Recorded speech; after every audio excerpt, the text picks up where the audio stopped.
Hello, I just lost my headphone, so we're off to a great start. Hopefully they connected back and they don't know because the intro ended. So hello world and welcome back to the Global Frequency. I am your host, Frequency Girl. It is just me. Neff is unfortunately not feeling well, so we're gonna do the best we can, and hopefully I will not mess everything up. And that's a great intro. Sorry. We are here tonight with Mark Bernal and Jade Lowder, and they are going to be telling us all about their Kickstarter campaign for Dead and Still Dying, now on Kickstarter. Hello. Hey, Hello. Good to see you again. Good to see you too. Welcome. And you back. nailed that intro. Yeah. Oh yeah, I did. Such a good job. Before we get rolling, I'm just gonna say hello to some of the chat. We have Mo Biggs, welcome back. I know it's been a little while since we've been here. Hello, Creators Outlet. How you doing? And we have Darren Wagner. Hey, D-Wag, how you doing? Thanks for showing up and bearing with me. We have Ed. Hello. The show has never looked better. Aw, thanks. You guys are too good to me. I will muddle through and hopefully do not a terrible job. I'm a little bit nervous. I think the only other time that I was in charge was like way back when we first started, and I did an interview for Garrett and Neff, but they were still on camera, so this first time it is my own game. Before we dive into the book, why don't you tell us a little bit about yourself? Mark, you are a friend of the channel. You've been here a bunch. You can give us a quick rundown just to remind everybody who you are and what you've been up to. And then we will jump over to you, Jade. Yeah, Mark Bernal, like 3 years ago, accidentally started a comic book company. So, started with me doing, trying to work on a graphic novel of my own. Ended up making a ton of minis with a bunch of different creators, and then all those started starting to gain traction and stuff. And then most recently started working with Jade Lowder, first initially with his books. It's a Horror Show, which were awesome. These came to LKC, and then when we started working together on our book that's on Kickstarter right now, Dead and Still Dying, we just had a blast. So we were like, hey, let's give this thing a proper run. You got a copy at the convention. Awesome. Yeah, Baltimore. We actually have two, one for me and one for Neff. Oh, nice. Oh, awesome. And it's just been a blast. It's been a blast because I have been working a lot with artists, but Jade's one of the first that's like a writer and an artist. So it's like having another writer in the room. It's really nice, and I think the book came out really well because of that. Well, Big says it's a horror show. Would make a good title for this stream. I'm sorry. I am not Neff. I admit it. I'm sorry. But you kid. Thanks. So Jade, how about you? What got you into comics? I saw a little bit on your website that looks like you've been into art for a long time, and you started comics not that long ago. Yeah. So I've kind of made comics pretty much my whole life in one form or another. But I went to college and I started studying painting, and I ended up getting 2 degrees in painting, and I kind of like moved away from comics and I was like, oh, I do big boy art now. I do paintings and galleries and stuff like that. And so my day job, I teach college art, and so I'm an art professor. And during the pandemic, we're all stuck inside a lot more and just had a lot more time on my hands. And I thought, man, what would it look like if I made a comic book now, knowing what I know now and all that. And so I got back into it, and I started making my own books. The first of which I don't think I'll ever show, like openly. But eventually I came up with some books that I was pretty happy with, and I like where they were going, and got in contact with Mark over at Lesser Known Comics. I don't remember exactly who followed who first, kind of a thing, and then we just started talking, and it kind of came out. They're like, oh, this would be a good idea to maybe put this stuff out through LKC. And then Mark was like, I got this book I've been thinking about, and maybe you're the right artist for it. And that's kind of how Dead and Still Dying happened. And so as a comic book artist, I've just been essentially putting stuff out with LKC. So they're they get all the first stuff, which is pretty fun. Sorry, I didn't mean to put the Twitch bot up. I was trying to say hello to Shadowhawk. But I mean, I guess even Twitch bots need their moment in the sun. Need their moment in the sun, yeah. They do. Mobig says, I heard Garrett will be releasing his memoirs about working with Neff soon. Coincidentally enough, it's titled Catch. Oh, no. I'm a lady. I can't say that. So, what kind of books did you like reading when you were growing up? What kind of books do you like reading now? Is there anything currently on the stands that's kind of grabbed your eye, or something in indie? Mark, yeah, you want to go first? Yeah, growing up, it was always X-Men. It was X-Men all day long. But actually, more watching the TV shows and stuff, because I didn't have a lot of money growing up for comics. So only until recently that I'm like working my way through the X-Men Definitive Collection. Nice. So I found a nice link that has everything in chronological order. So even all like the Tales of Suspense, awesome, or Avengers number whatever, where Scarlet Witch and Quicksilver feature. Like it's pretty nerdy. And so X-Men's been my thing, and but I've never really wrote like superhero stuff. It's all been Gang of Misfits kind of thing. So Dead and Still Dying is a group of teenagers stumble across a witch that's squatting in an abandoned house, and she happens to be on a drunken bender, and hopefully they can sober her up in time to save the city from a evil multinational corporation with insidious plans. So very different than like that X-Men kind of and yeah, mostly the indie stuff is what, because once I started working with folks, seeing what they have, how it typically goes is like we have like the punk anthology that we put out, and then you meet these amazing creators that contribute to that. So like Christian Herrera, he's got his book Sidekick for Hire. That's like an awesome, so that's how I get my reading list, is like and it's just now I got more indie comics than I ever thought I would have time to read. More than you can, right? I say more than you have time to read. Yeah. How about you, Jade? Yeah, when I was a kid, I was definitely like kind of same, really into the superhero stuff. I feel like it's such like a palatable thing for kids to kind of get into and whatnot. And so that was definitely where I started off my interest in comics, was like Wolverine and X-Men and Spider-Man and all that kind of stuff. I was definitely like a Marvel kid for sure. I kind of hung my hat on that team. And then, growing up and whatnot, I think the biggest game changer was honestly like Hellboy, because I was a kid growing up in small town Montana, and so like no comic book stores. What I could find at the newsstand back when comics were on the newsstands, that's what I could get, And so when Hellboy, we got the movie that came out when I was in high school. And then I started like reading Mignola and stuff like that, and I was just like, oh man, this just opens up. Like I didn't realize that there was a thing called indie comics, living in small town Montana, and then it just and then from there it was just like, okay, no more, not really reading any more Marvel. Never turning back. Go down the rabbit hole of that kind of stuff. And so now I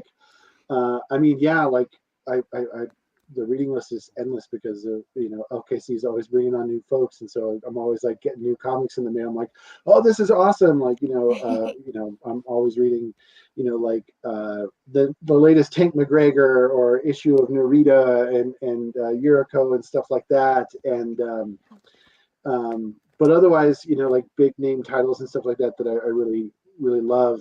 The last one that this has been a couple of years since it came out, but Middle West by Scotty Young and Jorge Corona. I love that, and there's a lot stylistically about the art that I think, honestly, I think if you're a fan of Middle West, you probably really love Dead and Still Dying. I really think that.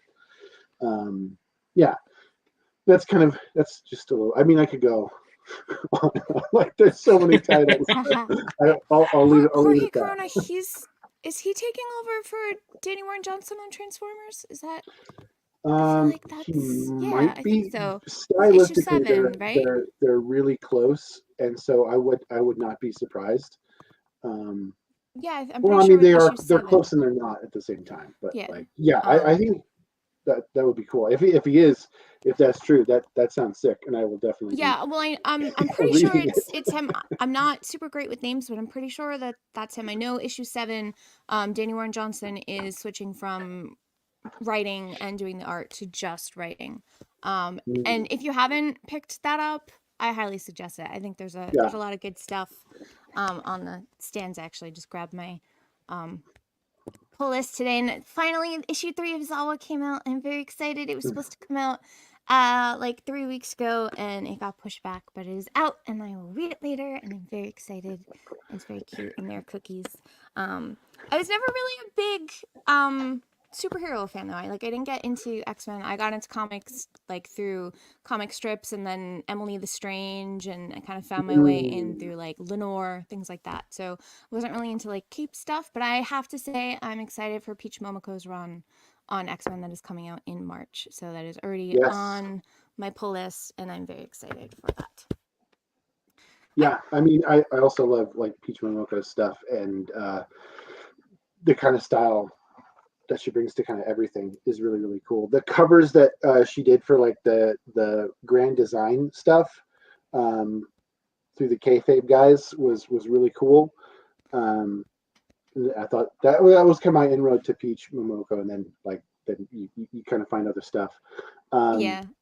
But one more I thought found it about from Jorge iHateFairyland. Corona, just real quick. If you're not into superheroes at all and whatnot, the last actual superhero book I read was, or series, was Batgirls, and it was the Becky Cloonan and Jorge Corona run on Batgirls. And I was just like, I don't know if this is going to be for me, but Jorge Corona's attached. I'm gonna give it a read. It's so great. It's really well put together. The colors are phenomenal, and the art is just spot on. And highly recommend that one too.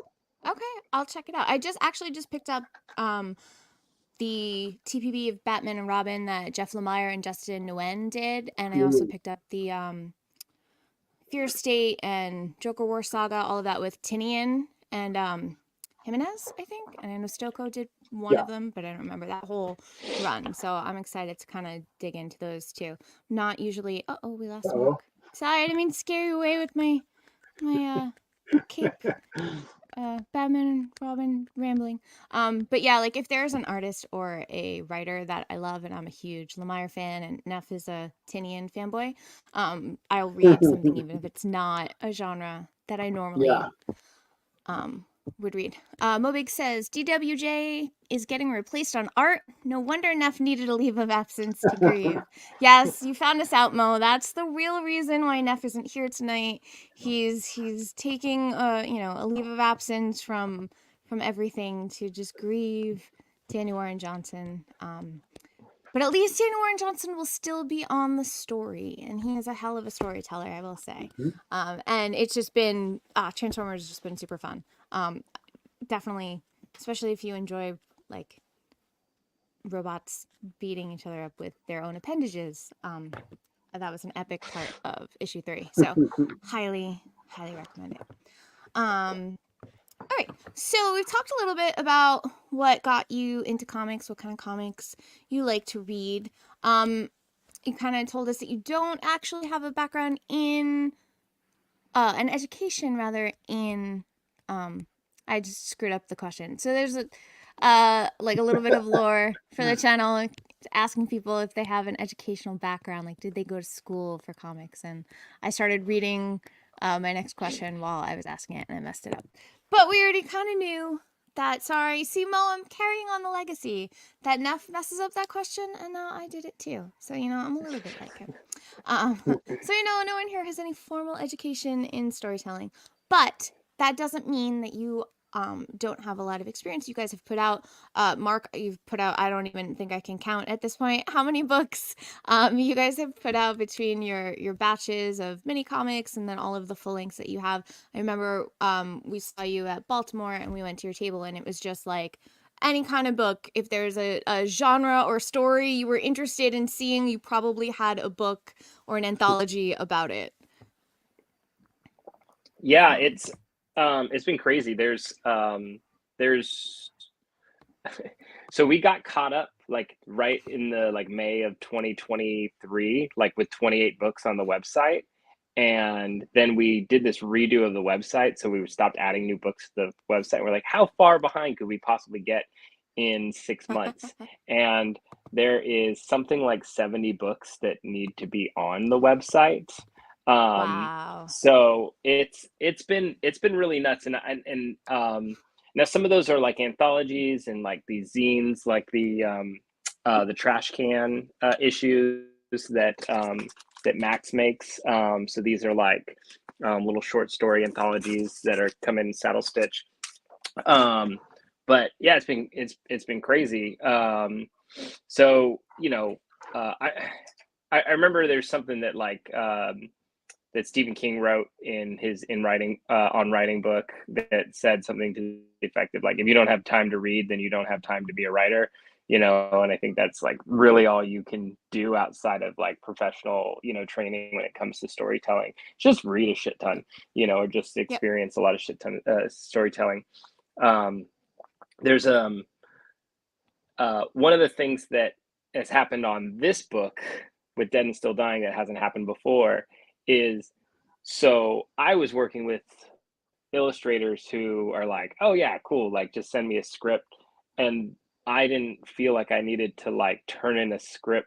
Like I felt like with Jade, like he's gonna read this script as a writer and he's gonna be like, whoa, like like you could do better, Mark, right? Like I like had that fear. Like you were getting he's a sweet guy.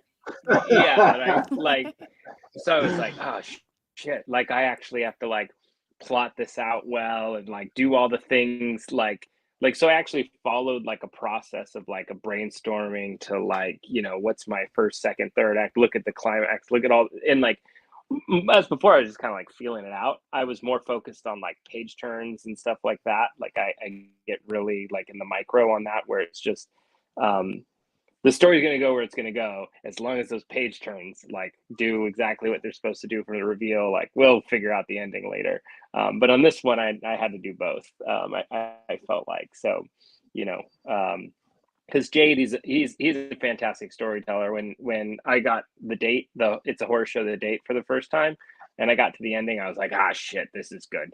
Okay, I got to step up my writing. Gotta do better. So it sounds like Jade really pushed you to kind of up your game and kind of level up a bit from where you were, even though you've had a bunch of experience. You kind of approached it a little bit more academically, maybe with more intention, let's say. Put it that way. Yeah, certainly. I have a question about the book. So I actually have a copy here. Now, is this the same book as what you are crowdfunding? Is it exactly the same? Is it a little bit different? Is it just the covers? Yeah. So me and Jade were going to table at Baltimore back in September, and the book has been done since August. But as you probably know, like at the end of the year, it gets really crowded in September, October for crowdfunding. It's a really dumb idea typically to try and crowdfund in November, December. I learned that like you don't even want to fulfill in November, December. Like just don't even try and send things to the printer. don't try and do anything with the mail. Just don't Yeah. do anything in November, December. So we were like, you know what? Let's just do a limited run. So did we only print 100 of those covers, Jade? That sounds truthy. It may have been even a little less than that, but it was right around like 100 covers, I think. Yeah. So then, And I have 2 of them. and look at that. So there's only 98 out there. Only guys. 98. Only 98 So yeah, so we have that. So that's actually the Lowder variant. That's not the standard cover. And then we got one from Adrian Kollerick. A lot of people probably know him from Trakobi, which he got picked. He's publishing with Scout as well. But we had one from him, and then yeah, there's 2 other covers. And then in addition to that, on the campaign, there's like a Lowder collection, so you can get like all the stuff that Jade's done with It's a Horror Show, and then there's a extended story because Dead and Still Dying fits into the same universe as Either Them or Us and Death Wish and all the little LKC minis, the short the short stories that we got going on. So it's nice, these little minis. I mean, I was doing these 5 to 10 page stories for so like long just to kind of get like used to putting together a comic book. But now there's actually like like over 100 pages of stories when you can combine it in the same universe. So it's very nice to like kind of have some more momentum, have full-length stories, have like a universe. There's a ton of reference material now for Jade. When we introduce new characters, you can say, well, actually that character's been shown over here already, That's awesome. Which do you like better? Do you like writing the full-length story, or do you prefer the shorter ones, or is it kind of depend on what story you're telling? For me personally, I'm starting to feel like constricted by the 20. We're trying to shoot for those 22-page individual issues, and like, there's really just enough space to get to your inciting incident, and then your climax, and then either your resolution or cliffhanger, Right. So that's been a challenge for me because like that's kind of new. This is only my 3rd full-length book that I finished. Jade, how about you? Do you prefer the shorter stories, or do you usually do more long form, or like 22, 28 page? Yeah, I mean, I think similarly, it's kind of just like a different intention, I suppose. I like the short stories, and I've done some. I have a short story in the punk anthology that we did with Apollo City Comics. I have a short story in Tales from the Dispatch Volume 4. Yeah, and there's my cover for that one as well. And the short stories are fun because I can just take this like essentially like this short little joke is really what all of them are. Is like I come up with like for my short stories just this quick little joke, and I'm like, all right, I've got 4 pages to really, or 3 or 4 pages or whatever to set it up and to pay it off quickly and whatnot. And sometimes that can just be gratifying of just like, oh, just boom, there's the joke, and it's great, and it's simple, it's short, and then you just get your stuff out there. So that's just nice, just as like, I don't know, almost as warm-ups, and it's like a different intention, different headspace. But then there's something about that full-length story of like the 22 pages that like, man, I love it. And as much as I want to jump into like maybe doing like a graphic novel length story or something like that, there's just something that I've always been drawn to since I was a kid about that 22 pages. That's what you got. Tell your story, shoot your shot in that stuff. And so It's a Horror Show, the series that I do on my own. All of the books are going to be, and number 3 is going to be coming out in April. All of the books are going to be standalone stories that like there'll be some characters that you might come back, but for the most part, it's kind of like it's almost like an anthology series on my own. That's just my own kind of take on that. And and because I remember what it was like being a poor kid in farmlands of Montana, and just being like, you got like issue 456 of Wolverine, and then like next month the grocery store didn't get the next issue, and you're like, what the fuck? I don't get to read the rest of the story. And so I'm just like, I feel for that you know, that younger version of myself, and I'm like, no, all my 22 pages, I want a full story, you know. Nice. So you can kind of pick it up whenever, and if you don't get it every week or every month, every release, you can always go back and find it, but you don't miss out on moving forward with it too. Yeah, Cool. that's the kind of way I like it for It's a Horror Show. But I mean, you know, in Dead and Still Dying, we're like building up to something, and you know, we have some more issues kind of like planned. Mark's got some really exciting ideas for the next ones, and so it's like the other side of that spectrum too. Then it's like, oh, now this is going to be a longer story, and it's going to take us a little bit longer to kind of get it out there and whatnot. But we also get to have sit with it and have time with it and develop it slowly, which I think is, again, it's gratifying. I think there's something for everybody in all those little, as a creator, in all those little offshoots of like, there's something really gratifying about short stories. There's something really gratifying about the singular issue, and there's something really great about being able to develop something slowly like that. Very cool. So we'll jump into the campaign page in just a minute. I have one more question, Mark. You talked a little bit about how your approach to this script was different from scripts you've written before. Can we talk a little bit more about your process with Jade? Like, did you just hand him off the script? Did you thumbnail together? Did he come back with layouts? How did your collaboration part kind of come together there?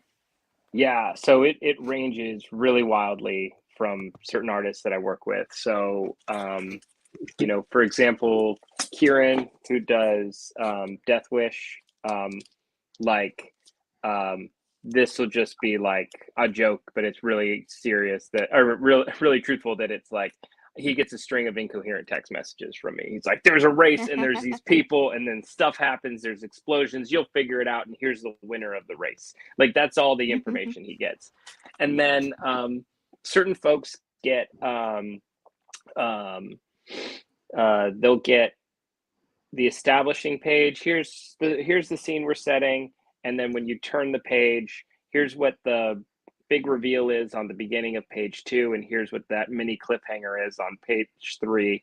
You know, and that's how I usually script, is to just set a scene for each of those: page 2, 3, page 4, 5, and then the final, you know, wherever we land at, you know, page 22 or whatever. But with Jade, I felt like I was like, I'm gonna actually do like a lot of dialogue, and like, so I actually put a lot more dialogue than I usually put. And then the other part too is we worked on character design quite a bit. Where usually I'm kind of like hands off on that, but like he had a really good instinct for iconography, and like, let's make these characters look very distinct from each other. They're going to look really good like in silhouette form. They're going to look, you know, they have like certain things and looks and stuff like that anyone's going to be able to pick them out over and over, you know, in which was really cool, because this is all actually loosely based on my childhood. So growing up, they actually built a whole city behind my city, and then they didn't allow the developers to sell those houses, so they sat empty for a long Oh, time. There's a wow. bunch of red tape, and then they were like, hey kids, don't go in there, and we're like, okay. What was that? So, You're inviting us in? Sure. so just a bunch of teenagers running wild in this unsupervised city. You know, we're throwing parties and we're breaking shit and we're lighting on fire, we're throwing stuff at signs and whatever, you know. So I wanted to also have the people, uh, the people who were part of like growing up actually represented in there. So a lot of them are not one for one, but they're amalgamations of like two people that I'm like, okay. So having Jade like do that design and being able to like share with those people, I'm like, hey, this is you from high school, but you're in a comic book now. So I'm like, wait, which one are you? Very cool. So you guys collabed on character design. How about like layouts and thumbnails and all of that. Did you do that on your own? Did you collaborate on that, or how did that part come in, Jade? Yeah, so Mark sent me a pretty fleshed out script that I think it had maybe 2 or 3 kind of versions to it, but it was pretty much flushed out from the beginning. And it's funny, like hearing Mark say, it's like, yeah, with Jade, I had to do something different. And I was just like, when we talked, he was just like, it's going to be a chain of text messages, and I'm like, that's fine. Like, I don't care. That he just like came up with a script. I'm like, that's even better. Now I have more stuff to go on. That's great. But so the process, yeah, like he gave me a couple different versions of the script, and yeah, so we did a lot of character designs, and some of the characters took a while to kind of like a lot of iteration to get through. I think Mackenzie was so the kind of female lead was the one that just like ended up taking forever, because it was just like, I did 4 or 5 iterations, and we're like, no, that's just not the right vibe of her. It's we just don't think she's gonna, like, that just doesn't work. And eventually we came to one that I'm happy with, Mark's happy with, and I'm like, perfect, there it is. And I think it's pretty fun. But like, yeah, so I did layouts.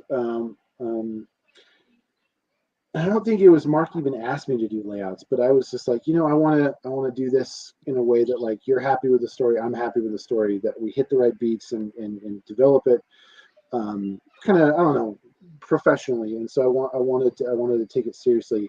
Usually when I do my own stuff, it's like, maybe I'll thumbnail it, maybe. Right. And then other times I just get on the page and I just go, because it's just me thinking through stuff. But I'm like, not working with somebody else, I want them to be as invested in that process as they want to be. And Mark was, yeah, totally down to look through layouts and stuff. I don't think there are any pages, however, that when we did layouts, that Mark's like, no, this doesn't work. I think everything, he's like, yeah, that looks good. I'm like, That's all awesome. right, yeah, great. Yeah, I think we were talking earlier too about like it did feel like, when you're like dating somebody for the first time, and you'd be like, well, like, normally I don't change my underwear or put on deodorant, but I got to look presentable in front of this person. I feel like that was happening. Where like by issue 5, he'll get like He'll just no get filter incoherent Mark. text messages. Yeah. He'll be like, I don't know, just figure it out, Jade. Voicemails with ramblings of what could happen on the next page. Nice. All right, so let's jump in and take a look at the campaign for Dead and Still Dying. You have a cool little quick trailer. I like the music in it. It reminds me of like the Ataris, or like brand new kind of earlier. Oh, nice. I was pretty happy with it. It's short. Kickstarter doesn't let you rip it off the campaign, so I can't sideload it. But I can try and play it. I don't know if the audio will work. Okay, in theory we'll have audio, so here we go. Let's just play it because it's fun. Let me welcome you to Guerrero Heights. Here in Windhaven we had one hell of a fun. It's our place to congregate by lanterns and candlelight. Looks like there's gonna be a witch hunt tonight. That is very quick. I like it. Good music. So we'll get to it when we go through the perks. But you actually have music for this campaign. You have a vinyl record that everyone can pick up. Yeah, the song that we were just listening to is an original theme song that was recorded for our project by a band called the Antibodies, and they do different theme songs. They've done a theme song for a documentary about Evil Dead fans, Nice. and they've done all kinds of different stuff. They're a pretty awesome punk band, and so they approached us. They saw the art that I was like posting for the project way back when I was like just pumping through inks and stuff like that. And they're like, hey, can we record a theme song? And we're like, yeah, that sounds fucking rad. And no, and so I'm sorry, you can't. and so they made this like pretty awesome theme song for us. And when it came time for Kickstarter, we were like, what would be a fun way of kind of putting this out there? and we just had the random idea of, I'm a pretty avid record collector, so I thought, man, I would really love it if we could find a way to put this on vinyl. And sure enough, we found a way. We found a place that will do custom orders and small batch record cutting. And so we made it as a little single-sided 7-inch record, and the band was totally stoked that we were going to do that, and we made it happen. That's awesome. That's very cool. Well, Yeah, I'm that was excited because it sounds that cool. yeah, that's one of the best parts about like doing this stuff with LKC, because it was actually Adrian Kollerick, who was another creator, who was like, hey, like he told us about vinyls, and I remember him telling us about it a while ago, never thinking that would apply to us. And then we were like, oh, we got the vinyl record made, but then we forgot about sleeves. Like, oh crap, we got to make like sleeves for these to go in. And then we were like kind of freaking out, but then like Milo Flowers, he's does a bunch of stuff for Rat Brain Zine, and he was like, oh, like I can totally screen print like awesome, like we'll just get blank sleeves and then I'll just screen print over them. And we're just like, that's a dope like idea. Like, so he's actually working on those now. So yeah, that was really, and then we have a t-shirt in there as well. So like he was like, oh, I can do the t-shirts at the same time, which is really cool. That's awesome. So we've kind of skipped over the pitch part, so why don't we do that real quick, and then we'll get back to talking about all the awesome stuff that you've jammed into this campaign for really good price points, I might say. Oh, awesome. Yeah. The pitch part. Okay, yeah. Well, like I said, yeah, group of teenagers, they're hanging out at one of these abandoned houses, and they stumble across a witch that's on a little bit of a bender. And through this full story arc, we're gonna have to find out if they can sober her up in time to save the town from an insidious multinational corporation.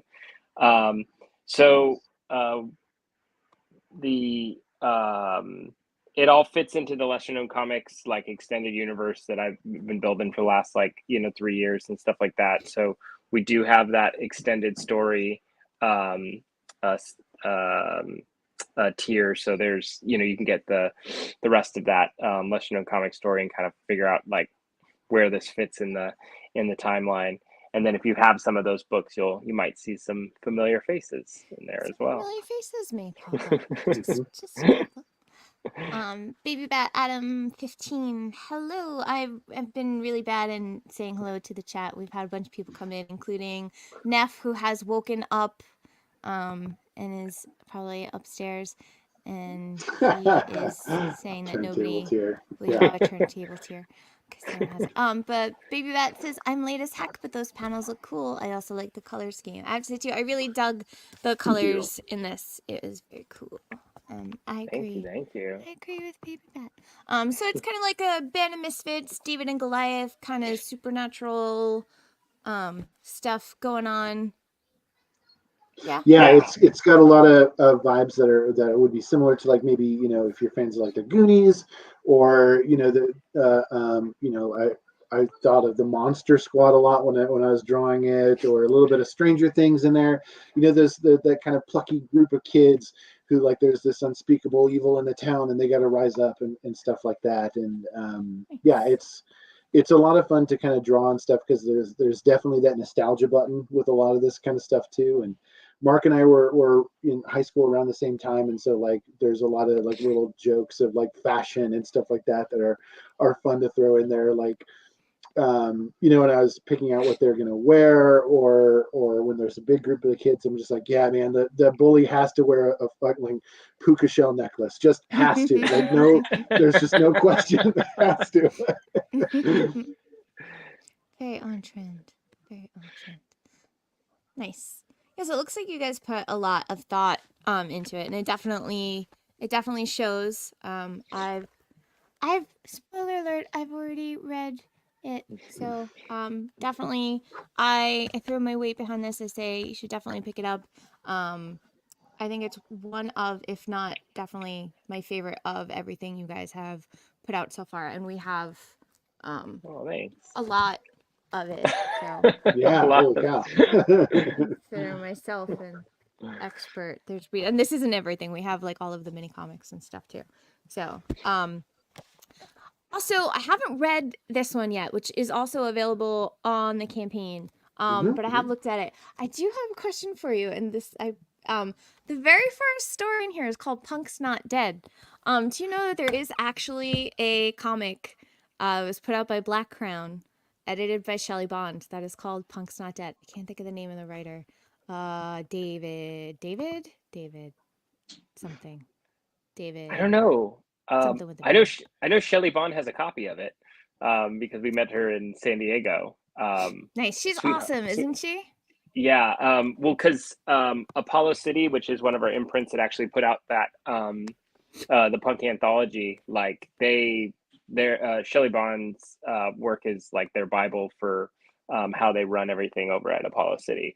So So it if was they know really her, cool. they probably like got Yeah. permission. I just thought it was funny. I was like, hey, wait a second. If you haven't read it, it is an excellent series. I really enjoyed it. Just saying. And so I'm sure I will enjoy this as well if they follow Shelley Bond's Bible. Then this is right up my alley. All right, sorry. Mobig says that sounds like a ripoff of my zombie punk IP. Punk is undead. I guess I'll just cancel it to avoid market confusion. I'm sorry, Mo. That keeps happening to you. It's not fair. Justice for Mo. There is a speaking of punk and undead, there is a zombie story in that punk anthology that's it's the last ska trumpeter that has to fight zombies in a post-apocalyptic world. It's pretty great. That is awesome. Yeah, I didn't actually realize that we had this because I think Neff picked this one up and I missed it when I went by the table. So I just started looking through it before we went. I'm like, wait a second, like this is on the campaign. So I'm very excited to read the ska zombie story. That's right up my alley. Okay, so tell us a little bit about what we can get on the campaign. You have a bunch of different covers. All of them are awesome. You have the standard. You have the one that I have, which is very cool. That is the one that is by Jade. And then you have the Adrian variant. Yep. And then Pandio. Pandio's from Moonlayer Studios. They do. We get a lot of manga titles from them. Absolutely awesome. And yeah, just kind of. I was so blown away with that cover. That one's been selling pretty great. So we're pretty stoked about that. I'm actually want to like turn that into a T-shirt. Yeah, that would actually be a really great T-shirt. I agree. Yeah. Or like a sweatshirt or something. Very cool. Okay, so tell us about what everyone can get on the campaign. I can see you have your digital for $5, which is a good price. And physical is only 10. Yeah, I was actually surprised at how high the average. We did a poll to see like what average Saddle Stitch books were, and the average that we've pulled over the last 2 months was $14.80, with most of them being at $15, which was we just lucked out, I think, because of the size of us. We get to do bulk printing even for digital printing because we have so many that we just get our books a little bit cheaper than everybody else. So we wanted to pass that on because we know that shipping's kind of a beast. You know, that's just kind of the world we live in. The way it is, yeah. Yeah. So so $10 plus the $6 shipping, you know, so it gets you out, you know, pretty much at the same place. And then as much as you go up on the tiers is, you know, we have all the variants individually for $15. You can collect them all, or we have the different, like the Jade Lowder collection, so you can just get Dead and Still Dying and all of Jade's stuff. You can get the extended story, which is just all the lesser known comics titles that exist within the same universe as Dead and Still Dying. Mm-hmm. And then I think we got some ultra mega something package that has the vinyl, has everything. We called it the comic book bender. I think that's that top tier one. We do have a sketch. You can get a sketch cover.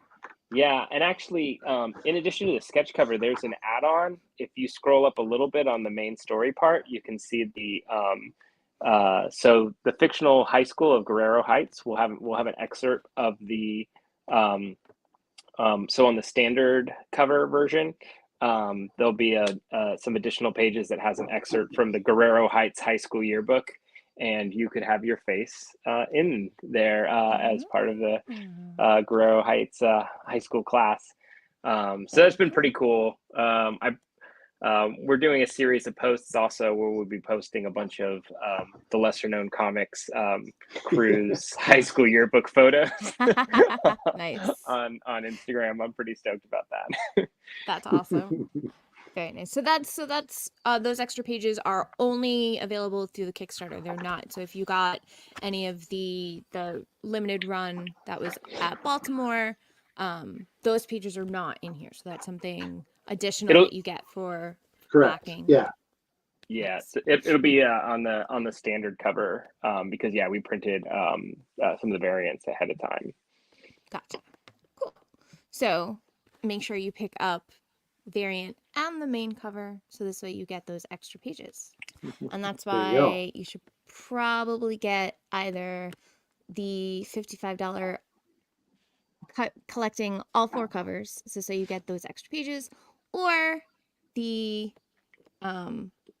extra comic book bender, and that is that absolutely everything. That's the entire collected universe. That's all of my books. That's all of the variant covers. That's the T-shirt. That's the record. And yeah, it's absolutely everything included. Okay, we're gonna need bigger boxes. I just Yeah, I know. It's gonna be a hefty box of comics. Just get a crate, in the mail. It's a giant plastic crate. A shipping pallet shows up. So how many books is that total in that $190 tier? Oh my gosh! I have to do the math. count 'em. Okay, so Putting you on the spot. that's 11 plus. I think there's 14 of mine. Then I think there's 3 additional of yours plus the actual Dead and Still Dying book. So it's probably 18 books. You probably check my math. Great. That's awesome. Plus you get the vinyl and you also get the T-shirt. And it's a limited tier, so there's only 7 left on that tier, and it guarantees you get absolutely everything, including the extended universe, all of Mark's books, all of Jade's books, all of the covers as well. Right. Yep. Nice. It's 21. It's 21 books. Okay. 21 books. 21 books. Nice. So that's a really good deal, because if you did each book for $10, that would be $210 just for the books alone.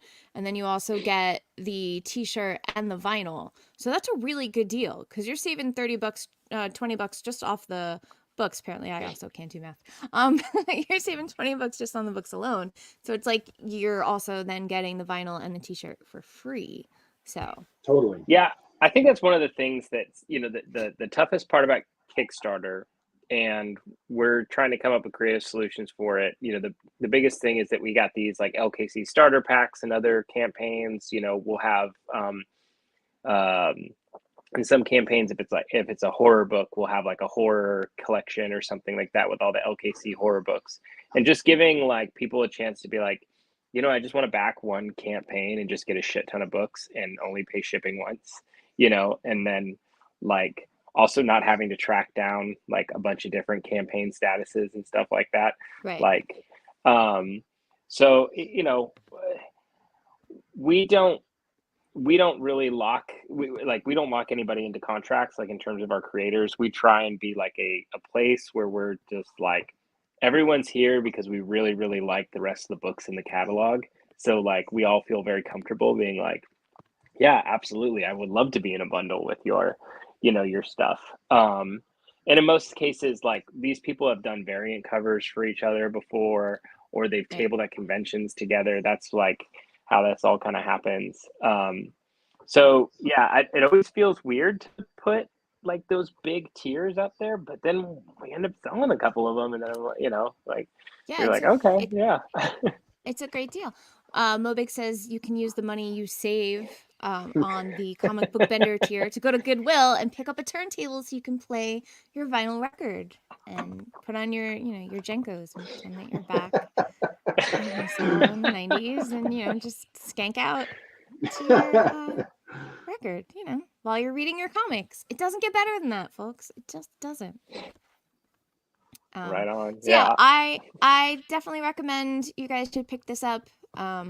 Lesser Known Comics is awesome. Don't look at all of the surveys that I haven't filled out up there.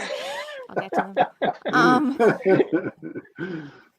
them. Definitely pick this up. I recommend it. I'm excited to see what comes next, when the next issue is, because this is ongoing. This is just issue 1 of more, right? Do you know yet about how many, or you're still figuring that out depending on how the story goes?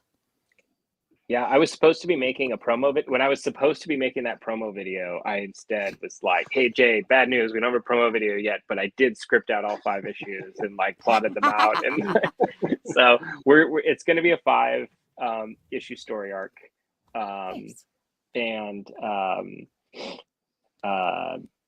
whether or not it will have a part 2 of the same title, or if it will change the title into a new part of that universe where we pick up from, we haven't really decided. I've had to really rein back. I wanted to introduce so much into this story arc, but I didn't want to rush it at the same time. So it's oh, okay, can't jump the shark on the second issue. Okay, got it. I have faith in you guys. Neff says that he wants to know about Comics Wellspring. Yes. So, for anybody I haven't told this story to, is so when we first got into making comics, I started working with Comics Wellspring because that was the first people that was referred to us, and then I did a visit out there to Michigan, and I sat with the owner, Anthony Gregg, for quite a while, and just listened to them understand, they're telling me kind of their business model, in terms of this is how digital printing works. This is why we do digital. This is why we do small run. This is how, these are our strengths as a company. And the 2 things that stuck out to me was one, that that was exactly what we needed in terms of those small batch prints at that point. And then the fact that of all the printers, they're the only ones that I'm seeing at conventions. They're the only ones that I see have a podcast where they're promoting indie creators that they the stories I hear that come out of people when something does go wrong, the customer service of them getting their stuff fixed very promptly, in these crazy stories too, where it's we're working with somebody right now who Comics Wellspring is coming to the rescue of them, using the other guys. It's I was this could be a commercial for you guys. Exactly. They even sponsored the Ringos at Baltimore Comic Con, right? They're definitely, I've seen they're a big presence at the conventions. Yeah, and and the partnership ended up being really natural because for us, the goal of Lesser Known Comics is to empower people to make more comic books. And they said, well, that's an easy thing to align to, because obviously if we have more comic book creators that are making more comics, if we're invested in the success of the actual comic book creators, they're going to print more comics, and hopefully it will be with us. So it makes it really easy to partner with them on a lot of stuff. And the last thing I kind of say about them is with the bulk printing part is really what's enabled us to operate in a way where people we're printing a lot of books, so it's astounding where people are wait, I'm only ordering 25 books. Actually, we had somebody who just needed 25 books for MegaCon that's next weekend or whatever, and when I gave him the price for it, he was like, how am I getting these books for this cheap? And I was like, it's a really good system. It's a really good system. Nice. So then that means you won't be buying a paper mill down in Panama and setting up your own printing presses. Neff wants to know if that's when all the indie creators can come together and do that. But it sounds like you have a really good deal with Comics Wellspring, so not something that's necessary. We're almost out of time. It's almost at I want a paper mill, Neff says. You can tell he has a fever. You can tell he has a fever. We're building a commune, Neff, and you're welcome to come. You're welcome to come over to the commune anytime. I like it. Comics commune. Sounds good. The printers need to get their product from somewhere. That's fair. That's fair. So you make the paper and then give it to the printer. I don't know. You'll come up with some control the supply and control the world of comics. Ah, Neff. I'm glad you're awake and feeling better. At least awake. So it's actually almost been an hour already. Sorry, Ape says Neff will join if you call it a commune. Ape. I never said hello to Ape. I'm sorry, arrogant Ape. There were a lot of people. We had Jeremy Burtz and Jim Cox and Shadowpunk and a bunch of people come in before, and I was a bad host and I did not say hello. I'm sorry. Usually I'm Johnny on the spot and I'm yelling at Neff to say hello to everyone, but I was remiss, so please forgive me. I'll do better next time. Yes, you would definitely join a commune. I know. He says he's awake. He's not feeling better. So it's already been an hour. I know everyone at home is probably like, thank God, finally, she's going to stop rambling. But it went really fast. You guys are awesome to talk to. Thank you for being great guests for my first time by myself. Before we wrap it up, just a couple of questions. One, what's next for you guys and for Lesser Known Comics, for Jade and well, I mean, I know you're putting them out through Lesser Known Comics, but what do you have coming on the horizon? And then I will wait for you to answer that before I ask my next question. So for us, it's crazy expansion. So it's we in 2021 we did 2 Kickstarters. In 2022 we did 6, and in 2023 we did 15.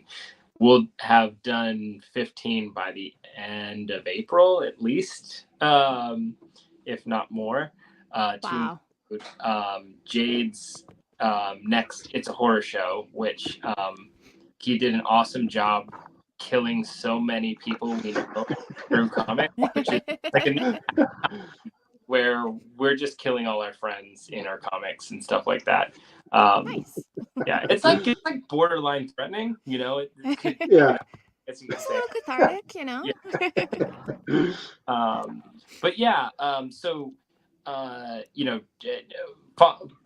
following us, either on Twitter or on Instagram. You can see all those campaigns, because right now there's 3 other campaigns that are live right now, and we actually have one that I did want to highlight because Jade's a part of absolutely. it as well. He's got this book called Bootleg. It's a short story with him and one other creator, where they had 2 random stories that were in anthologies. Really amazing artwork and stuff like that. Yeah, Jade's art is great. And thank you. You're welcome. So we made these bootleg books, but you can actually get this comic and this mini comic for what? And a digital comic, I think, for $3? No, $3. $3. Rat Race. Wow. Where is and that's on Kickstarter? That's on Kickstarter right now. So just look up Rat Race on Kickstarter and comics. And then the trash cans are those floppy zines that we have. Those are $3 each on that Kickstarter. Once again, no shipping on these as well. So we're it's all run by Rat Brain Zine, which is like our zine imprint, and those guys, I think they understand like that punk rock mentality, DIY. Like, we're just gonna make a bunch of awesome stuff. We're gonna drop the price, as dirt low as possible, because that's Nice. the punk rock way to do it. Yeah. But like yeah, it. That's a way to get even more. I threw that link in the chat for anyone who wants to pick up Bootleg Cool. and that $3 deal and those awesome comics Thank you. on Kickstarter. Right there. Very cool. Anything you'd like to add to that, Jade, or did Mark kind of sum up what's on the horizon? So yeah, he pretty much hit the big points. I think there would just be like two things I'd want to just like plug about coming up and whatnot. So yeah, It's a Horror Show 3. The Breakup comes out in we'll be launching the Kickstarter in April. Yeah, Mark kind of was talking about that. I am indeed killing a lot of our friends in the way It's a Horror Show 3. The Breakup is a revenge story, and again, it's a standalone story, so you don't need the other issues and stuff like that. But you will be able to get them on the Kickstarter in April. But it's a standalone story. It's a revenge story of this woman who's in this relationship, and it turns out he's like this weird cult leader, buries her alive. She escapes and goes on a bloody rampage and kills all of the cult members. And I use the likeness of a lot of the LKC creators as the cult members, Mark included, and I am very happy with the way that I dispatched Mark in the comic. And then he turned around and did the same to me in one of his short stories recently. Nice. And then lastly, the last thing I would want to say, beyond Dead and Still Dying, is I'm going to run an anthology alongside Apollo City Comics. So the same folks who did the Punk anthology, they're going to help me put out one for, It's a Horror Show, the anthology, asking creators to submit their campy, schlocky horror stories, think like Return of the Living Dead, that kind of like stuff, for a really cool, unique anthology that is going to be kind of, it's going to be campy horror, and it'll be a lot of fun. And we'll be opening the call for that in April, same time as the Kickstarter, and closing it by kind of like midsummer, end of summer, right in there. And then trying to do the Kickstarter end of year or into 2025. Yeah. Awesome. And will that information be on your website or on Yeah, Instagram? when that stuff starts to roll out, yeah, my Instagram is the best spot to get that information, at Jade Lowder, and then same thing at Lesser Known Comics, and you'll get all that stuff. Most of that is in the description of the video. I will go back and edit because I was out when I found your message with Jade's Instagram. So I will update that for you. Last question that we always ask, and hopefully I don't mess up this one as well. But we kind of have creators on and ask, what words of wisdom or challenges have you seen, or kind of workarounds for those challenges have you come up with for our viewers who are just getting into comics and crowdfunding or getting ready to launch their own crowdfunder? What words of wisdom do you wish you had when you started that you could pass on? Yeah. I think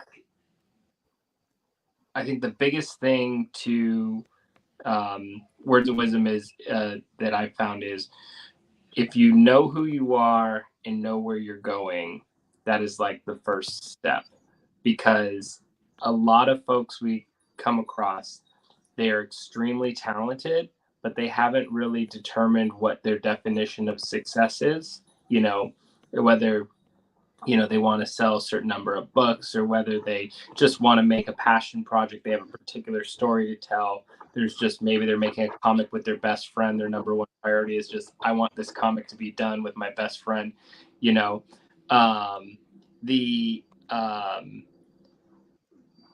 Because what ends up happening is, once they don't know where they're going, it's like that Alice in Wonderland thing, right? Where she meets the Cheshire Cat. Because they'll ask me, like, how do I get to success? I'm like, how do you define success? And if they don't know how to answer that question, I say, well, you can do whatever you want. Because if you don't know where you're going, then it doesn't really matter what road you're taking. Think about that hard. And most people, when you think about it long, feel like, oh, I want to sell a certain number of comics. But if you ask them, hey, what if we sell double that number of comics, but you never want to make a comic book ever again, and your family and friends don't like you anymore, Is that still a success? then they're like, oh, okay, well, I don't want to, so, I start with that. And with all things, begin with the end in mind, is probably the best thing to, keep you going on that right path. You'll get off path. So many Very cool. back on, where you're going. So, yes. Yes, just like where she eats the weird mushrooms and trips out with the caterpillar and is indeed off her path. Or is she? That is also not a bad way to find your path. It's true. I was gonna say, or is she? Potato, potato, whatever works. Jade, do you have any Yeah, questions? sure. Or questions, words of wisdom? I don't know what I'm saying. No, that's yeah. I got your meaning. I think one piece of advice that I was given when I was first kind of starting out and not really sure where to kind of go to, the word of wisdom was just kind of like think small. I think a lot of creators get tripped up by having this large, huge project that they're saying it's going to be 5 graphic novels and et cetera, et cetera. But I have no idea how to draw, and I have no idea where to print, and it's just like it creates problems after problem after problem. But I think if you can create something that's small, create a small idea, small book, wherever the case may be, it's going to be easier to get it out immediately and start putting it out there, and you'll start finding your people, finding your audience, and whatnot. In simple way, it was an easy way for me to get in touch with Mark and whatnot. The first It's a Horror Show I did myself, and I did indeed go through Comics Wellspring, but I made it and I put it out there. Mark happened to be in Seattle at the time where I had put this in a comic book shop. He picked it up and he's like, oh, let's print the next one. and there you go. And now I've got some really great backup in Mark, and I've found my people and find all these awesome other creators who are doing the same stuff and audience and all that kind of stuff. So again, keep it small so it can get out there as quickly as possible, and start sharing your stuff and finding your people. I think that's the way to do it. Yeah. Nef says start small, and before you know it, you'll have done 22 books you're mailing out on shipping pallets. There you go.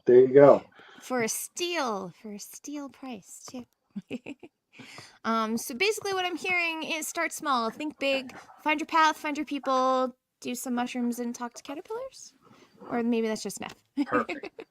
There it is. Awesome. Thank you guys so much for being with us. Thanks everyone in the chat for hanging in and hanging out and bearing with me as I botched my way through my first solo show. Definitely, if you haven't yet, pick up Dead and Still Dying. Subscribe and follow these guys on social media. You're going to want to know what they're up to because they have lots of good stuff coming down the pipe. And you can like and subscribe and click the bell for notifications and tune into the frequency. See you next time. Bye.